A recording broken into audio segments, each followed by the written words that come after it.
세상에 떠도는 기묘한 괴담들. 첫 번째 이야기. 일본의 어느 마을에서 실제로 지내는 강령의 식. 오늘은 동지. 우리 마을의 신을 모시는 당집에서는 강령의식이 행해지고 있다. 의식은 일몰유시의 기도로 시작된다. 본격적으로 강령이 시작되는 것은 해시이며 작년 동지부터 올해 동지까지 마을에서 돌아가신 분의 영혼을 불러낸다. 눈가리개를 한 세 사람이 제단 앞에 줄을 서고 영매사가 영을 내린다. 의식과 준비와 흐름. 22일 오전 5시 몇 시에 당집에 마을 사람들이 모인다. 생리 중이거나 임신 중인 여성은 당집에 들어갈 수 없다. 마을 사람들은 당집에 있는 관음님을 향해 연피관음력이라는 불경을 읽는다. 다 읽고 나면 관음상을 검은 천으로 덮는다. 22일 오전 11시 5시에 당집에 있는 신단의 아마테라스 황대 신궁 목패를 거꾸로 돌려놓는다. 거꾸로 된 목패 앞에 유명대신이라고 적힌 목패를 놓고 신단의 주련줄을 거꾸로 돌린다. 22일 오후 5시 유시. 제단 앞에는 작년 동지부터 올해 동지까지 돌아가신 분들의 위패와 사진, 생전에 입던 옷과 애용품들이 진열되어 있다. 굵은 촛불에 불이 켜지고 향로에는 향이 아닌 마향을 피운다. 기도사가 제단 앞에서 기도를 한다. 이후로 오후 11시까지 강령의식이 계속된다. 22일 오후 11시 자시 심야. 내린 영혼을 저승으로 돌려보내는 의식이 시작된다. 참가자에게는 액막이 굵은 소금과 팥이 배부된다. 돌아갈 때 당집의 방향으로는 무슨 일이 있어도 뒤돌아보면 안 된다. 다음날 새벽까지 당집에 가서는 안 된다. 집에서 한 발짝도 나가면 안 된다. 창문이나 문을 열면 안 된다라고 되어 있다. 올해는 결혼하지 않고 돌아가신 분이 없기 때문에 생략되었지만 과거에 결혼하지 않고 돌아가신 분이 있을 경우 축원이 행해진다. 결혼할 두 사람은 마을 사람들이 미리 정해두고 위패를 나란히 두고 영매사가 의식을 치른다. 작년에는 1958년 태어나 2020년 10월에 사망한 남성과 1906년 태어나 1915년에 사망한 여성의 결혼이 있었다. 그 사람들 사이에서 2020년 12월에 아이가 태어났다는 소식으로 3인분의 공양이 이루어졌다. 중혼은 불가능하기 때문에 미혼으로 돌아가신 분을 기록이나 낡은 호적에서 찾아내어 현대뿐 아니라 1900년대 초반이나 그 이전의 사망자를 결혼 상대로 삼는다. 이 의식을 거치면 결혼한 것으로 간주되며 여성 사망자는 임신과 출산한 것으로 처리된다. 강령의식. 위패가 놓인 제단 앞에서 3명의 흰옷을 입은 사람이 영을 내리게 될 토대가 된다. 영매사가 이들에게 기도 후 머리띠로 눈을 가린다. 그들은 영매사에게 인도되어 다다미가 뒤집혀 있는 곳에 앉아 정주한다. 영매사는 그곳에 결계를 치고 참가자들은 결계의 주위를 둘러싼다. 영매사는 불경과 주문을 외우며 돌아다닌다. 흰 옷을 입은 세 사람이 갑자기 옆으로 쓰러지거나 절규 혹은 무언가를 말하게 되면 영매사는 주문을 끊는다. 누구의 영이 내려왔는지 영매사가 물으며 확인하고 특정될 경우 유족과 대화를 나눈다. 죽은 자만이 알 수 있는 질문을 하고 그 대답을 통해 정확성을 확인한다. 대부분의 경우 말투나 몸짓까지 본인과 동일하다고 한다. 의식이 끝나면 영매사는 영을 올리기 주문을 외우고 실패할 경우 영이 그대로 남아 참가자의 정신에 이상이 생길 위험이 있다. 영매사는 양동이에 담긴 물을 국자로 떠서 흰 옷을 입은 사람들에게 뿌리고 참가자들은 사키미타마를 외치며 4차례 손뼉을 친다. 강령 후의 의식. 3명의 흰옷을 입은 사람은 평상복으로 갈아입고 다른 참석자들과 섞인다. 영매사는 신단에 놓인 유명대신 목패를 내리고 거꾸로 놓였던 아마테라스 황대 신궁 목패를 제자리에 되돌린다. 역방향으로 돌렸던 주련줄도 정방향으로 되돌린다. 제단에 있던 위패와 영정은 유족에게 돌려주고 굵은 소금, 팥, 사케, 물을 소분해 참석자들에게 나눠준다. 사케와 물은 음용 또는 정화에 사용되며 소금과 팥은 액마기로 사용된다. 이후 검은 천으로 덮였던 관음상이 드러난다. 강령 후의 주의사항. 강령 후 아침까지 당집 밖은 악령으로 가득 차기 때문에 당집을 나선 후에는 절대 뒤돌아보거나 돌아가면 안 된다. 과거의 악령에 사로잡혀 정신 이상, 자살, 급사한 사례도 있다. 만약 실수로 뒤돌아본다면 소금이나 팥을 당집 방향으로 던지도록 영매사가 지도한다. 집에 돌아가면 창문과 문, 통풍구를 닫고 동이 트기 전까지 절대 열어서는 안 된다. 외출도 금지된다. 문을 열면 악령이 집 안으로 들어와 귀신의 집이 된다고 한다. 강령의식과 역사. 이 강령의식은 의외로 그 역사가 짧다. 메이지 원년부터 행해진 것으로 알려져 있다. 향토사의 정통한 분의 말에 따르면 번정 시대에는 기록이 없고 메이지 중반부터 시작되었다는 전언만 전해진다. 수엄도 유신도 동지에 얽힌 민간 신앙에 이즈모 대사 신앙이 더해진 것이라 여겨지지만 정확한 기원은 불명이다. 강령은 죽은 사람 본인이 내려온다고 할 수 없다. 올해 강령 의식에서 내려온 영혼은 3명 중 2명 뿐이었다. 작년에는 2명, 재작년에는 1명, 그 전인 2018년에는 0명이 내려왔다. 해마다 의식에 참여하는 사람들이 연기하거나 꾸며낸 것이라고는 생각되지 않을 만큼 실제적이고 구체적인 이야기들이 나왔다. 하지만 때로는 의도치 않게 외국인의 영이 내려오거나 일본어를 하지 못하는 영혼이 내려온 적도 있다고 한다. 동짓날 밤 우리 마을에서 돌아가신 분들의 영혼을 불러내어 유족이나 친족과 이야기를 나누는 의식은 매우 신비롭다. 올해는 영매사가 3명에게 영을 내렸지만 강령의식에 걸리는 시간은 대략 2시간 정도였고 모든 영혼이 저승에서 바로 내려오지 않았다. 3명 중 1명은 결국 내려오지 않았으며 내려온 영혼 중 1명은 초봄의 방풍님의 소나무 아래서 목을 메고 숨진 80대 할아버지였고 다른 1명은 뇌경색으로 쓰러져 오랫동안 요양생활을 하다가 올해 가을에 돌아가신 70대 할머니였다. 80대 할아버지의 영 80대 할아버지의 영은 영매사를 통해 한 60대 여성에게 내려왔다. 성별과 관계없이 영혼은 내려올 수 있다고 한다. 할아버지는 이 여성의 입을 빌려 자신의 생전 말투로 유족들과 대화를 나눴다. 할아버지의 자살 원인은 병고와 빈곤, 그리고 세상에 대한 포기였다. 남에게 폐를 끼치고 싶지 않아서 방풍림으로 들어가 목을 맸다고 한다.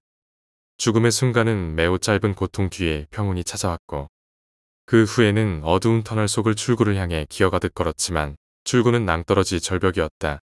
앞으로 6년간 이 상태가 지속될 것이고 세상으로 돌아갈 수 없으며 저승에도 가지 못한 상태로 빙빙 돌고 있다고 한다. 이후 다시 세상에 태어나게 될 것이라는 선고를 받았다고 영매사는 전했다. 70대 할머니의 영 영매사는 또 다른 60대 남성에게 70대 할머니의 영혼을 내렸다. 이 영은 할머니의 생전 모습과 정확하게 일치했으며 본인만 알 수 있는 이야기를 나누었다. 할머니는 뇌경색으로 의식을 잃었을 때 영혼이 몸에서 빠져나와 일본과 세계 곳곳을 떠돌아다니며 살아있는 사람에게 홀렸다고 한다. 영혼이 사람에게만 홀리며 동물에게는 동물의 영혼이 홀린다는 사실도 알게 되었다고 했다. 할머니는 자신의 사망 순간 병원 침대에 누워 있었던 기억을 가지고 있었으며 젊은 시절에 어머니와 다른 사람의 모습이 병실벽을 통해 파란 하늘 위로 함께 순간 이동했다고 전했다. 할머니는 영혼 상태로 쾌적한 환경에 있으며 저승에서 살아온 기억이 순간적으로 떠오른다고 말했다. 강령 애식 후 할머니는 유족에게 신단이나 불단, 신사나 절, 교회 등에서 나쁜 영혼이 많이 존재한다는 이야기를 전했다. 인간이나 동물의 상에 나쁜 영혼이 달라붙는다는 이유 때문이다. 특히 뱀의 상은 매우 좋지 않다고 전했다. 또한 진짜 신님은 이 세상에 존재하지 않으며 이승이 곧 지옥이라는 이야기도 했다. 영매사가 말하는 수호령은 모두 나쁜 영혼들이고 진정한 수호령은 죽은 후 본인에게만 보인다고도 했다. 그리고 이 세상에서 간접적으로 대화하는 영들은 본인의 영혼이 아니라 헤매는 영들이 달라붙은 것일 뿐이라고 설명했다. 이후 영매사는 영을 돌려보냈다. 두 번째 이야기, 망가진 인생. 나는 여자이고 현재 31세. 병명은 해리성 동일성 장애, 장애 2급이다. 해리성 동일성 장애란 쉽게 말해 다중인격이다. 지금부터 내 인생을 이야기해 보려고 한다. 가장 오래된 기억은 초등학교 고학년 때로 돌아간다. 엄마에게 세게 얻어맞고 차이고 계단에서 밀려나 큰 소리로 울고 있는 나를 기억한다. 매일같이 폭력과 폭언을 당하고 엄마는 돈을 내놓으라며 고함을 쳤다. 처음에는 그 말이 무슨 뜻인지 몰랐지만 아무래도 나는 어머니의 돈을 밤마다 훔쳤던 것 같다. 1,000원이나 5,000원 정도의 작은 금액이 아니라 10만원 단위의 돈을 훔쳐 숨겨놓고 있었던 것 같다. 그러나 내가 기억하는 것은 귀신 같은 모습으로 폭력을 휘두르는 어머니뿐이지. 돈을 훔친 기억이나 그 돈을 쓴 기억은 없다. 다음에 눈을 떴을 때 나는 중학교 학생회장이 되어 있었다. 이유를 알 수가 없었다. 나는 조용한 성격이었고 교실 구석에서 자작 만화를 그리던 아이였다고 기억한다. 혼란스러워서 친구에게 물어보니 나는 굉장히 재미있는 연설을 해서 학교 안에서 많은 표를 얻었고 이전의 경험 없이 학생회장이 당선되었다고 한다. 또 한 번 눈을 떴을 때는 외톨이가 되어 있었다. 친구에게 물어보니 내가 3개월간 학교에 오지 않았다고 한다. 그동안의 기억은 하나도 없다. 왜 학교에 오지 않았느냐는 선생님의 물음에도 아는 게 없었기에 그냥 조용히 있었다. 그 다음에 눈을 떴을 때는 고등학생이 되어 있었다. 내가 응시하기로 했던 학교보다 수준이 낮은 학교였는데 나는 추천으로 입학했다는 것이다. 한참 동안 이유를 모른 채 학교를 다녔지만 수업을 따라가지 못했고 고1 겨울에 자퇴했다. 다음에 눈을 뜬 곳은 스낵바였다. 나는 17살, 저녁 6시부터 새벽 5시까지 일당 5만원을 받으며 일하고 있었다. 아버지가 아는 가게였다고 한다. 그곳에서 나는 처음으로 술 마시는 법을 배웠다. 다시 눈을 뜨니 나는 19살, 시상대 위에 서 있었다. 그곳은 본사였고 나는 파견사원으로 프로바이더 계약 업무를 하고 있었다. 그날 담당 구역에서 많은 건수를 달성해서 상장과 금일봉을 받았다는 것이다. 스낵바의 기숙사가 아닌 낯선 남자와 함께 살고 있었다. 그 남자는 미남이었고 노래를 잘 불렀으며 보컬 스쿨에 다니며 가수를 꿈꾸고 있었다. 우리 둘은 함께 카피 밴드를 하고 있었고 나는 그 밴드에서 보컬을 맡고 있었다. 사람들 앞에 서는 걸 싫어했던 내 성격을 생각하면 이 모든 게 말도 안 되었다. 결국 나는 모든 것에서 도망쳤다. 그 다음에 눈을 떴을 때는 20살이었고 시즈오카현 하마마츠시에 월세 50만원짜리 원룸에 살고 있었다. 세미 더블 침대와 PC 한 대가 전부인 소박한 생활이었다. 방이 너무 넓어 비어있는 공간이 많았다. 열쇠가 열리는 소리가 들리더니 낯선 여자아이가 들어왔다. 그 아이는 나를 쳐다보며 밥은 이라고 물어보았다. 어떻게 이런 일이 벌어졌는지 모르겠지만 우리는 동거하고 있었다. 그녀는 오사카에서 왔고 부모의 학대를 피해 내가 그녀를 숨기고 있었던 것 같다. 그녀는 일할 생각도 없었고 청소도 요리도 못하며 심한 편식을 했다. 양파는 다져서 사탕 색깔이 될 때까지 볶아야 먹고 채소는 거의 먹지 않았다. 가끔 그녀의 게임 동료라고 하는 남자가 오사카에서 놀러 오기도 했다. 그 남자가 오면 우리는 몬스터 헌터를 했다. 하지만 그녀를 부행하는 건 힘들었다. 내 저금도 바닥이 날 것 같았고 기분도 별로 좋지 않았다. 결국 나는 그녀에게 나가달라고 말했다. 그녀는 심야에 바로 마중을 왔다. 그 남자가 사실 원조 교제 상대였다는 걸 알고 나는 큰 충격을 받았다. 다음에 눈을 떴을 때는 도쿄 타이토구에 살고 있었다. 나는 몸무게가 80kg 가까이 나갔던 기억이 있는데 날씬해져 있었고 쌍꺼풀도 생겨 있었다. 성형을 했다는 사실을 알고 나는 그 돈이 어디서 났는지 의문이 들었다. 밖에 나가보니 내가 요시하라의 고급 가게에서 일하고 있었다는 사실을 알게 되었다. 다음에 눈을 떴을 때 나는 25살이었다. 주거지는 변하지 않았지만 이번에는 긴자의 클럽에서 일하고 있었다. 내 의상 케이스에는 기모노와 드레스가 걸려 있었고 마마라는 이름으로 등록된 전화번호에서 전화가 왔다. 어제 무단결 그는 용서할 테니 오늘 밤에는 스미스 씨가 계시니까 절대 빠지면 안 돼. 나는 겁에 질려서 말했다. 영어 같은 건 못하는데요. 그때 마마가 말했다. 너 영어도 중국어도 잘하잖아. 무슨 소리야?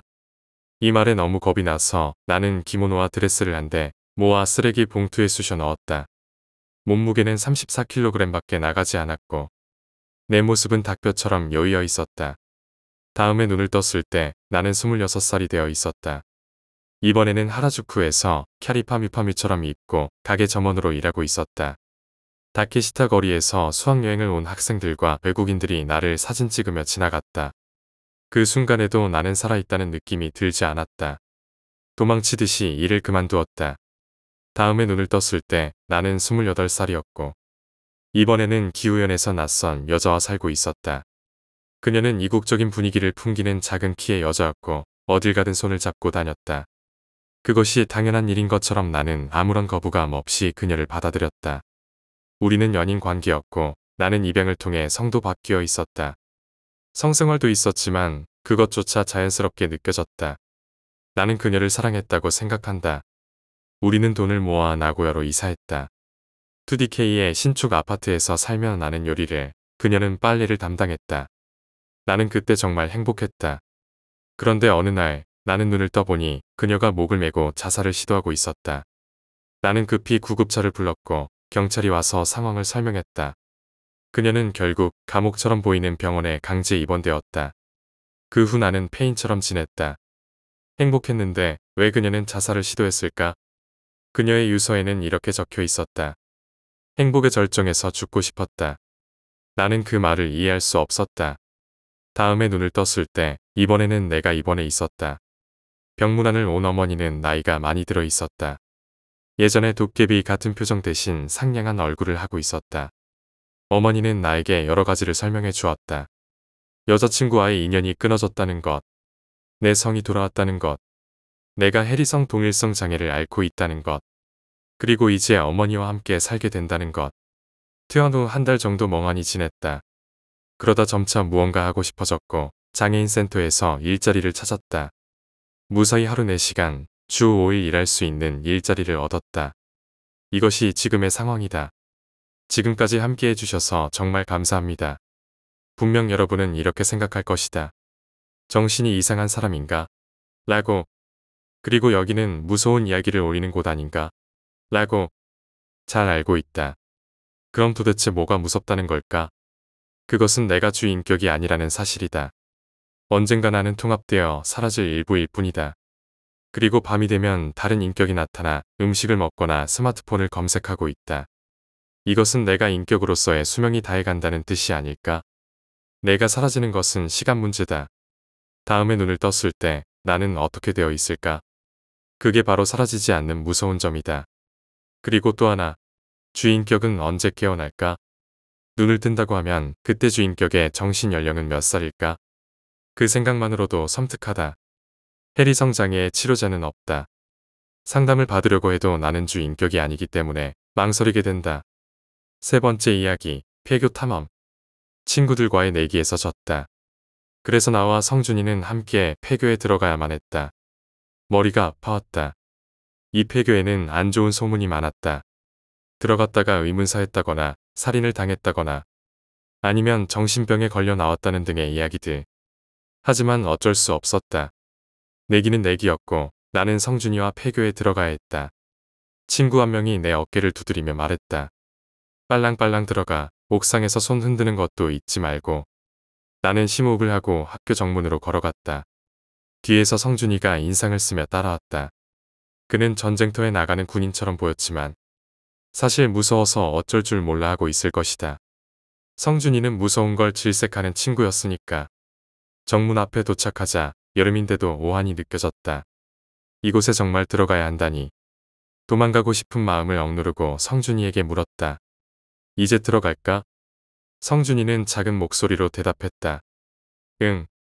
나는 마치 뿌리처럼 박혀있던 다리를 겨우 떼어냈다.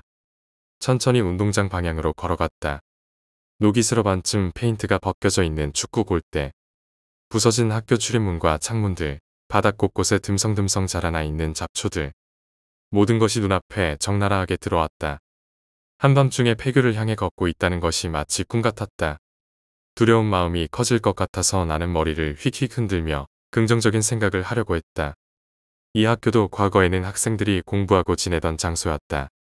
때로는 시험을 보느라 열심히 공부하고 때로는 축구를 하며 신나게 놀기도 했을 것이다. 지금은 삭막해 보이는 이 운동장도 과거엔 남학생이 여학생에게 고백하던 장소였을지도 모른다. 그렇게 상상하니 마음이 조금은 편해졌다. 운동장을 절반쯤 걸었을 때 나는 뒤를 돌아보며 성준이에게 물었다. 괜찮아? 성준이는 나를 쳐다보지도 않고 주변을 두리번거렸다. 괜찮아. 괜찮아. 그는 겁에 질린 듯 보였지만 내가 해줄 수 있는 건 없었다. 빨리 학교 옥상까지 올라가서 손을 흔들고 내려오는 수밖에 없었다. 얼마 지나지 않아 학교 현관 앞에 도착했다. 어두운 복도가 얼핏 보였다. 긴장이 되어서 그런지 이마에 식은땀이 흘렀다. 나는 심호흡을 한 번 하고 성준이에게 말했다. 들어가자. 성준이는 돌처럼 굳어 있었지만 기절할 것 같아 보여 걱정이 됐다. 나는 계속 말을 걸며 그를 안정시키려 했다. 너무 무서우면 학생들이 이곳에서 평범하게 지냈던 모습을 상상해봐. 이곳도 예전엔 사람이 살았던 곳이야. 그렇게 말하며 나는 주위를 둘러보았다. 벽지는 모두 허물어져 있었고 책상과 의자는 부서진 채 복도에 널려 있었다. 곰팡이 냄새가 진동했는데 그 때문인지 머리가 아파왔다. 성준이가 내 어깨를 붙잡았다. 야, 너 말대로 상상하니까 더 무섭잖아. 정말 학생 귀신이라도 있을 것 같아. 나는 당황하며 말했다. 미안해. 그럴 줄 몰랐어. 도움을 주려던 게 오히려 상황을 더 나쁘게 만들었지만 성준이가 말을 했다는 사실에 조금은 안심이 되었다. 이제 올라가자. 옥상이 5층에 있으니까 금방 갈 수 있을 거야. 성준이는 고개를 갸우뚱거리며 말했다. 근데 조금 이상하지 않아? 뭐가? 여기가 너무 밝아 보여. 그게 무슨 말이야? 지금 새벽인데 너무 환하지 않아? 아마 눈이 어둠에 적응해서 그런 거 아닐까? 성준이는 여전히 납득하지 못한 표정이었지만 나는 빨리 옥상에 올라가고 싶었다. 빨리 옥상에 가자. 성준이도 고개를 끄덕였다. 우리는 천천히 계단을 올라갔다.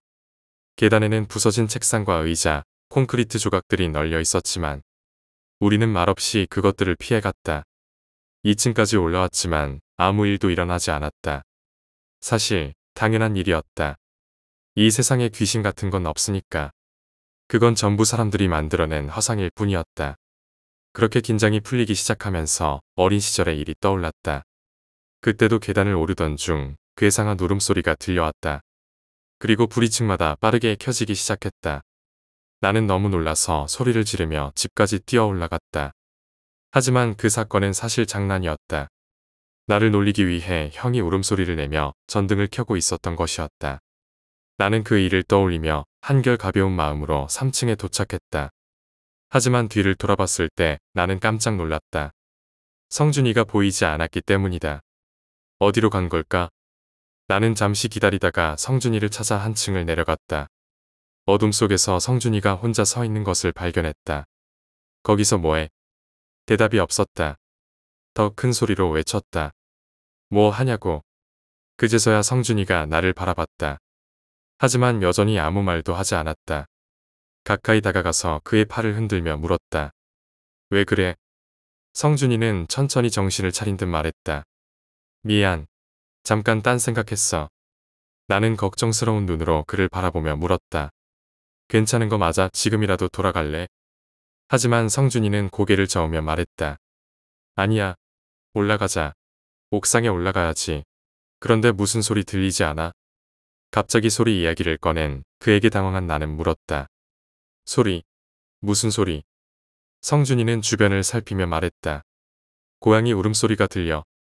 나는 귀를 기울였지만 아무 소리도 들리지 않았다. 난 아무 소리도 안 들리는데. 자세히 들어봐. 분명 고양이 울음소리야.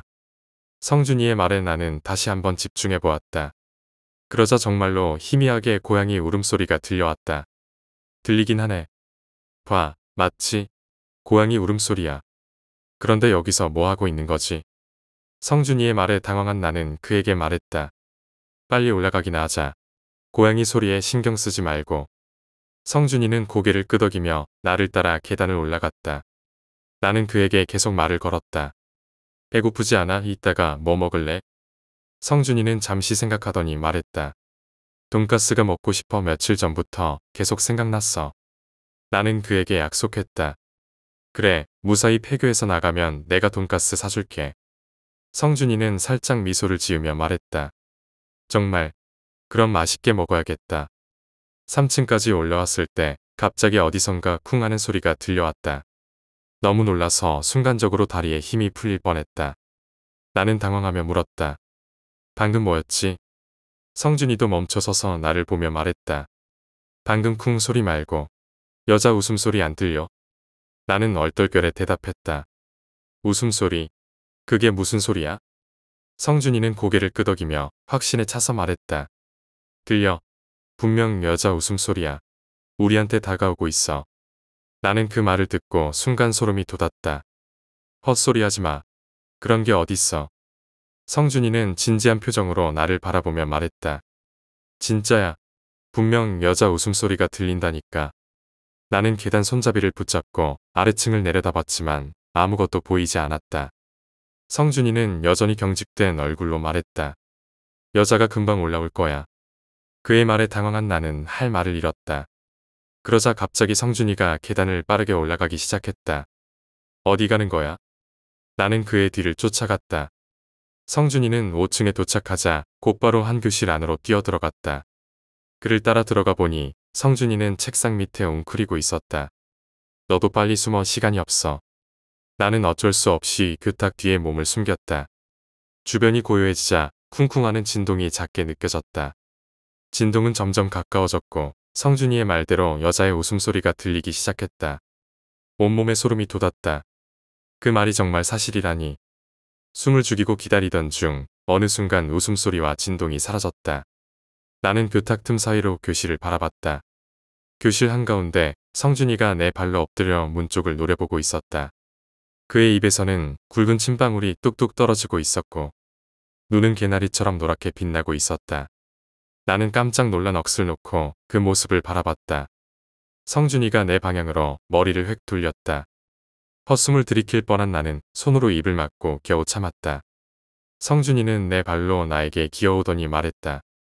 여자가 돌아갔어. 하지만 이따가 또 올 거야.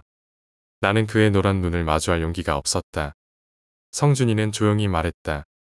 절대로 해가 뜰 때까지 여기서 벗어나면 안 돼. 나는 조심스럽게 물었다. 왜? 성준이는 진지한 표정으로 말했다. 그렇게 하면 이 학교에서 영영 벗어날 수 없어. 그 말을 남기고 성준이는 교실 구석으로 몸을 웅크렸다. 나는 그 자리에 털썩 주저앉았다. 이게 도대체 무슨 상황인 걸까? 한밤중에 폐교에 들어와 웃는 여자를 피해 숨어있는 상황. 그리고 친구가 갑자기 짐승처럼 변해버린 모습. 믿기 어려운 상황이 눈앞에서 벌어지고 있었다. 그렇지만 이 학교에서 나가야 했다. 그러려면 성준이의 말을 따를 것인지 고민했다. 성준이의 말대로 여기 남는 것이 안전한 선택일까? 아니면 지금이라도 탈출해야 할까? 머릿속이 복잡했다. 성준이가 변한 모습이 자꾸 떠올랐다. 그가 진짜 친구인 건 맞을까? 짐승처럼 변한 그의 눈빛을 떠올리면 더 이상 이곳에 있을 수 없을 것 같았다. 결국 나는 결심했다. 이곳에서 나가야만 한다. 자리에서 조심스럽게 일어났다. 성준이는 여전히 교실 구석에서 웅크리고 있었다. 나는 발소리를 죽이며 조심스럽게 교실 문 쪽으로 향했다. 문 앞에 다다랐을 때 성준이의 눈이 갑자기 번쩍 떠졌다.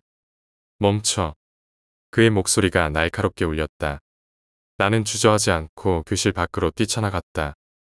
성준이가 내 뒤에서 소리를 지르며 따라오는 소리가 들렸다. 나는 계단을 향해 무작정 뛰었다. 성준이의 비명이 뒤에서 울렸다. 절대 나가면 안 돼, 돌아와. 그 소리에 소름이 돋았지만 나는 멈추지 않았다. 내가 지금 해야 할 일은 단 하나, 이 학교를 벗어나는 것뿐이었다. 계단을 빠르게 내려가면서 무언가가 이상하다는 걸 느꼈다. 이미 5층을 넘게 내려왔는데 여전히 1층이 보이지 않았다. 내려가고 또 내려가도 끝이 보이지 않는 계단. 마치 미로에 갇힌 듯한 느낌이었다. 결국 지쳐서 계단에 주저앉았다. 온몸에 힘이 빠졌다. 정신을 가다듬으며 주변을 둘러봤다. 계단은 깜깜했고 바닥에는 부서진 테이블과 책들이 어지럽게 널려 있었다. 나는 절망감에 빠졌다. 어떻게 나가야 하는 걸까? 갑자기 웃음소리가 들려왔다. 여성의 웃음소리가 위쪽에서부터 점점 가까워지고 있었다. 다시 그 소리가 들려오기 시작하자 나는 본능적으로 계단을 내려가기 시작했다. 웃음소리는 점점 가까워졌고 나는 무서워서 계단을 더 빠르게 뛰어내려갔다. 그렇게 한참을 달려 내려왔을 때 어느 순간 웃음소리가 더 이상 들리지 않았다. 나는 계단에 앉아 숨을 고르며 한숨을 내쉬었다. 그러나 그때 심한 악취가 나기 시작했다. 썩은 냄새가 코를 찔렀다. 냄새가 심해질수록 나는 더 아래층으로 내려갔다. 내가 계단을 내려가다 멈춘 이유는 그곳에 어떤 사람이 등을 돌리고 서 있었기 때문이다. 머리카락이 바닥까지 늘어져 있었고 군데군데 옷이 찢어진 상태였다. 썩은 냄새의 원인이 바로 이 사람이었다. 나는 뒤로 한 발 물러서며 그를 피해 내려갈 방법을 고민했다. 하지만 그가 등을 돌린 채 가만히 서 있는 모습이 너무나 위협적이었다. 이 사람을 지나쳐야 할까? 아니면 다시 올라가야 할까? 결국 나는 그를 지나쳐야겠다고 결심했다. 천천히 발을 옮기며 그에게 다가갔다. 그가 무언가를 중얼거리는 소리가 들렸다. 여기서 나갈 수가 없어. 나갈 수가 없어. 숨을 죽이고 그를 지나치려는 순간 그가 몸을 획 돌리더니 내 팔을 붙잡았다. 나는 놀라서 비명을 지르려 했지만 그의 힘이 너무 강해서 도망칠 수 없었다. 그는 나이가 많이 든 노인이었고 얼굴은 기괴하게 일그러져 있었다. 그는 눈을 멀뚱멀뚱 뜨고 나를 보며 말했다. 여기서 나갈 수 없어. 이 학교에서 도저히 나갈 수가 없어. 나는 떨리는 목소리로 물었다. 여기서 얼마나 있으셨어요? 노인은 답했다. 40년째. 이곳에 있다. 이제는 전부 포기했어. 그는 내 팔을 놓고는 무언가를 나에게 던졌다. 나는 그것을 주워서 살펴보니 낡고 바랜 사진 한 장이었다. 사진 속은 흐릿해서 잘 보이지 않았다. 나는 용기를 내어 그에게 물었다. 위에서 쫓아오는 여자는 누구인가요? 노인은 눈물을 흘리며 대답했다. 도륙하는 귀신. 그녀에게 잡히면 끝이야.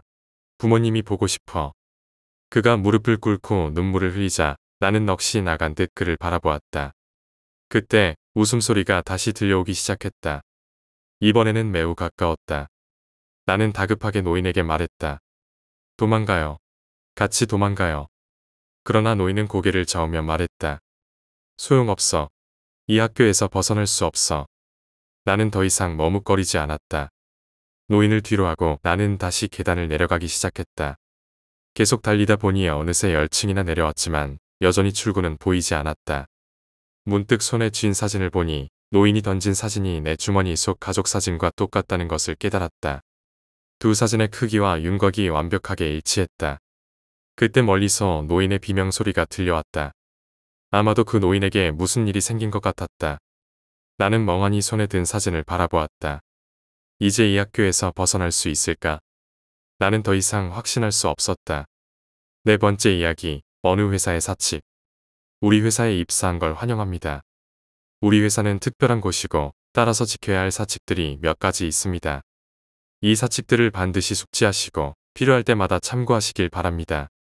기억하기 어렵다면 사진을 찍어놓거나 메모해두는 것을 추천합니다. 다시 한번 입사를 축하드립니다. 탕비실에 들어갈 때는 문을 닫지 마세요. 불이 꺼져 있을 때는 들어가지 마세요. 야간 근무를 하는 경우 오후 9시 이후에는 절대 탕비실에 들어가지 마세요. 필요한 물건은 9시 전에 미리 챙겨두는 게 좋습니다. 책상 밑을 들여다보지 마세요. 만약 어쩔 수 없이 들여다봐야 한다면 핸드폰 불빛을 이용하는 것이 안전합니다. 각 층의 모든 회의실의 불은 항상 켜두세요. 만약 회의실 불을 꺼야 하거나 꺼진 것을 발견하면 문을 잠그고 나와야 합니다. 외부 손님이 왔을 때는 그가 누구를 찾는지 물어보세요. 대답하지 않는다면 더 이상 묻지 말고 즉시 당신의 직속 상사에게 보고하세요. 이후 처리는 상사가 알아서 할 것입니다. 야간 근무 중 컴퓨터가 갑자기 꺼진다면 그 즉시 퇴근하세요. 다시 켜려 하지 마세요. 그대로 귀가하면 됩니다. 우리 회사 맞은편에는 오래된 폐건물이 있습니다. 가능하다면 그 건물을 바라보지 않는 것이 좋습니다. 사원증은 필수품입니다. 바닥에 떨어진 사원증이 있다면 절대로 줍지 마세요. 사원증의 주인은 반드시 그 자리에 와서 찾을 것입니다. 엘리베이터를 이용할 때 10층 버튼은 절대로 누르지 마세요. 10층은 일반 직원의 출입이 금지된 구역입니다. 임원 외에 그곳에 갈 일이 없으니 기억하세요. 3층과 7층의 근무자는 각 층에 사용하지 않는 회의실이 있다는 사실을 알고 있을 겁니다. 출입문은 늘 잠겨 있지만 가끔 열리는 경우가 있습니다. 그럴 때는 절대 출입하지 마세요. 각 층의 물품 보관실은 부서 대리 이상의 선임들이 관리하고 있습니다. 당신이 적합한 시기에 인수인계를 받기 전까지는 절대로 출입하지 마세요. 9층은 전력 설비 문제로 인해 가끔 정전이 발생할 수 있습니다. 만약 정전이 되면 하던 일을 멈추고 기다리세요. 전력 복구에는 오랜 시간이 걸리지 않으니 걱정하지 않아도 됩니다. 엘리베이터를 타려고 할 때 만약 엘리베이터가 10층에서 내려오고 있다면 엘리베이터 문 옆으로 비켜서거나 멀리 떨어지세요. 그 엘리베이터는 층마다 멈추며 누가 탑승하고 있는지 확실하지 않기 때문입니다. 비상구를 이용할 때 발소리가 들리지 않고 센서 등이 빠르게 켜지며 당신의 위치에 가까워지기 시작한다면 즉시 비상구에서 벗어나세요. 우리 회사는 직원의 안전과 건강을 무엇보다 중요하게 생각합니다. 이를 위해 위의 규칙들을 반드시 숙지하고 따르시길 바랍니다. 그럼 안전하고 건강한 회사 생활을 하시기 바랍니다. 해당 문서는 절대로 외부로 유출해서는 안 되며 유출 시에는 불이익이 따를 수 있습니다. 감사합니다. 행운을 빕니다. 5번째 이야기, 버려진 마을의 전설. 나는 여름방학 동안 할아버지 댁에 가게 되었다. 할아버지가 사는 마을은 산 깊숙한 곳에 있는 사람이 거의 살지 않는 버려진 마을이었다. 몇몇 나이 많은 분들만 그곳에 남아 있었고 그나마도 대부분이 다른 도시로 떠난 상태였다. 어렸을 때 할아버지 집에 가면 늘 마을 구석구석을 탐험하곤 했다. 어릴 때는 모든 것이 새로웠고 낡고 오래된 집들도 나름대로 매력적이었다. 하지만 이번엔 어딘가 분위기가 달랐다. 마을 자체가 무언가 음산한 느낌을 주고 있었다. 이제는 더 이상 사람들이 거의 안 와. 마을이 거의 버려졌지. 할아버지가 마을을 둘러보며 말했다. 하지만 여긴 전설이 있어. 그 전설 때문인지 몇몇 사람들은 이 마을을 떠나지 못하지. 나는 할아버지의 말에 귀를 기울였다. 할아버지는 어렸을 때부터 다양한 이야기들을 해주곤 했다. 그 중에는 무서운 이야기도 많았지만 이번 이야기는 왠지 더 긴장감이 돌았다. 무슨 전설이요? 나는 궁금해서 물었다. 할아버지는 잠시 멈칫하다가 천천히 이야기를 풀어놓기 시작했다. 옛날 이 마을엔 산신령을 모시는 제단이 있었어. 그 제단에선 매년 제사를 지냈지. 산신령이 마을을 지켜주고 마을 사람들이 풍요롭게 살 수 있게 해준다고 믿었거든. 하지만 어느 해 마을의 제사를 담당하던 제사장이 사고로 죽고 말았어. 나는 흥미롭게 할아버지의 이야기에 집중했다. 제사장이 죽고 나서 마을은 제사를 지낼 수 없었지. 그 후로부터 마을에 이상한 일이 생기기 시작했어. 농작물이 자라지 않고 동물들이 갑자기 죽어나가기 시작한 거야. 할아버지는 잠시 말을 멈추고 눈을 감았다. 마을 사람들은 그게 산신령의 저주라고 믿었어. 제사를 제대로 지내지 못하자 산신령이 노여워한 거지. 나는 할아버지의 이야기가 점점 더 무서워지기 시작했다. 하지만 멈출 수 없었다. 결국 마을 사람들은 이 저주에서 벗어나기 위해 산신령을 달래기 위한 특별한 의식을 하기로 했어. 마을에서 가장 젊고 건강한 사람을 산신령에게 바치기로 한 거지. 나는 할아버지의 말에 충격을 받았다. 사람을 바친다고? 그 사람은 마을의 젊은 여인이었어. 그 여인은 마을을 위해 산신령에게 바쳐지기로 결심했지. 할아버지는 그 이야기를 덤덤하게 이어갔다. 그 여인은 제단으로 끌려갔고 그곳에서 죽임을 당했어. 산신령에게 바쳐진 것이지. 나는 할 말을 잃었다. 그리고 나서요? 나는 조심스럽게 물었다. 할아버지는 잠시 침묵을 지키더니 다시 입을 열었다. 하지만 그 이후에도 마을엔 평화가 오지 않았어. 오히려 더 끔찍한 일이 벌어지기 시작했어. 제사를 지내기 위해 바쳐진 그 여인의 영혼이 제단에서 벗어나 마을을 떠돌기 시작한 거야. 나는 숨을 삼키며 할아버지의 말을 들었다. 그 여인의 원혼은 자신을 희생한 마을 사람들에게 복수를 하려고 했던 것 같아. 밤마다 마을 곳곳에서 여인의 울음소리가 들렸고 마을 사람들은 점점 더 불안해졌지. 결국 사람들은 그 원혼을 막기 위해 마을을 떠나기 시작했어. 나는 온몸에 소름이 돋았다. 그럼 아직도 그 원혼이... 할아버지는 고개를 끄덕였다. 그래. 아직도 그 여인의 원혼은 마을을 떠돌고 있다고들 해. 마을을 떠나지 못한 사람들은 그 원혼에 의해 이상한 일을 겪는다고 하지. 나는 순간 입술을 꽉 깨물었다. 할아버지가 말한 그 이상한 일이 대체 뭘까? 이상한 일이라는 게 뭐예요? 나는 차마 묻지 않을 수 없었다. 할아버지는 낮은 목소리로 말했다. 마을을 떠나지 못한 사람들 중 몇몇은 갑자기 실종됐어. 어떤 사람은 밤마다 여인의 환영을 받다고도 하고 어떤 사람은 이상한 울음소리에 이끌려 집을 나갔다가 돌아오지 못했어. 나는 숨을 참으며 할아버지의 이야기에 몰입했다. 할아버지는 나를 바라보며 말했다. 그러니 절대 밤에는 밖에 나가지 말거라. 특히 제단 근처로는 절대 가서는 안 된다. 나는 고개를 끄덕였다. 할아버지의 말이 진지했고 그 말에 따르는 게 옳아 보였다. 그날 밤 나는 할아버지 집에서 잠을 청했다. 하지만 어쩐지 잠이 오지 않았다. 할아버지의 이야기가 계속 머릿속을 떠돌았기 때문이다. 갑자기 바깥에서 이상한 소리가 들려왔다. 나는 잠에서 깨어나 창문을 살짝 열었다. 밖은 깜깜했고 아무것도 보이지 않았다. 그런데 멀리서 정말 희미하게 여인의 울음소리가 들리는 것 같았다. 나는 소름이 돋았다. 설마 할아버지가 말한 그 원혼일까? 나는 더 이상 그 소리를 듣고 있을 수 없어서 창문을 닫고 이불 속에 파묻혔다. 하지만 여전히 울음소리가 귓가에 맴돌았다. 다음 날 아침 나는 할아버지에게 그 소리에 대해 물어보았다. 어젯밤에 바깥에서 이상한 소리가 들렸어요. 여자의 울음소리 같았어요. 할아버지는 잠시 침묵하더니 깊은 한숨을 내쉬었다. 그래. 그 울음소리는 여전히 마을을 떠돌고 있지. 이 마을을 떠나지 못한 그 여인의 영혼이 계속해서 울고 있는 거야. 나는 그 말에 입을 다물었다. 그리고 그 후로는 밤에 절대 밖을 나가지 않았다. 며칠이 지나고 나는 마을을 한 번 더 둘러보기로 했다. 낮에는 해가 떠서 그런지 마을의 음산한 기운이 덜했다. 하지만 여전히 모든 것이 낡고 버려진 느낌이었다. 마을 끝자락에 도착했을 때 나는 오래된 제단을 발견했다. 그것이 할아버지가 말한 산신령을 모시던 제단이었다. 나는 제단 앞에 서서 그 자리를 조심스럽게 살폈다. 제단은 매우 오래되고 낡아서 곧 무너질 것처럼 보였다. 하지만 그 자리에 서 있는 것만으로도 무언가 으스스한 느낌이 들었다. 그리고 문득 내가 그 제단 앞에서 무엇인가를 본 것 같은 기분이 들었다. 제단 뒤편에 어두운 그림자가 스쳐 지나갔다. 나는 깜짝 놀라 몸을 돌렸다. 하지만 다시 보았을 때는 아무것도 없었다. 나는 서둘러 그 자리를 떠났다. 하지만 그날 밤 다시 한번 여인의 울음소리가 들려왔다. 나는 더 이상 이곳에 머물 수 없다는 생각이 들었다. 할아버지의 집에서 지내는 동안 나는 계속해서 그 울음소리에 시달렸고 마을 전체가 나를 압박하는 느낌이었다. 결국 나는 할아버지께 마을을 떠나겠다고 말했다. 할아버지는 내 결정을 이해해 주셨다. 그래, 내가 떠나는 게 맞는 것 같다. 이 마을은 이제 더 이상 내가 지낼 곳이 아니야. 나는 짐을 싸고 마을을 떠났다. 하지만 여전히 여인의 울음소리는 머릿속에서 떠나지 않았다.